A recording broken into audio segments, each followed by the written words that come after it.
Gérald Botts a remis sa démission. C'est le stratège en chef du gouvernement Trudeau. C'est probablement la deuxième personne la plus puissante à Ottawa après Justin Trudeau lui-même. Il serait impliqué dans un vaste scandale de corruption en Libye. Une semaine plus tôt, c'est la ministre de la Justice qui avait démissionné.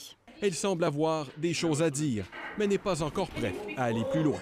Justin Trudeau n'en dit pas plus sur les tractations ou les démissions dans son entourage. La Belgique planche sur la restitution d'œuvres d'art volées par la France à la fin du XVIIIe siècle. On parle de Rubens et de Van Dyck notamment. Ce n'est pas des sans-culottes, des soudards qui tout d'un coup ont pensé prendre une œuvre et partir avec. C'est pas ça. C'était une opération tout à fait organisée. Le problème est que la spoliation des œuvres d'art au cours de l'histoire ne se limite pas aux relations franco-belges. Tous les musées sont remplis de tableaux ou de statues qui ont été empruntés à l'une ou l'autre occasion historique. Et ça serait une sorte de gigantesque mouvement à travers toute l'Europe, avec évidemment en embuscade les Grecs, les frises du Parthénon, parce qu'on va pouvoir remonter cette histoire jusqu'à pas de fin.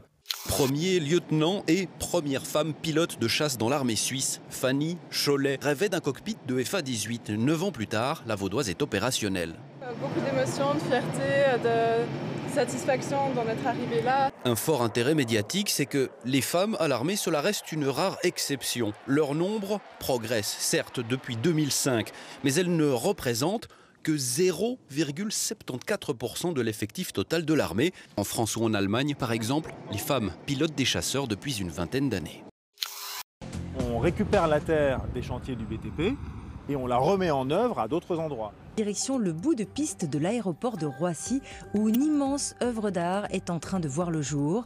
2 yeux de 400 mètres de long chacun vont être dessinés à même le sol. Le chantier a commencé et devra être achevé pour les JO de 2024. Le dessin de l'œil est fait avec 3 rangées d'arbres qui vont faire à peu près 1200 arbres, plus tous les talus qu'il y aura tout autour. Une œuvre inspirée des célèbres géoglyphes de Nazca au Pérou, version 21e siècle.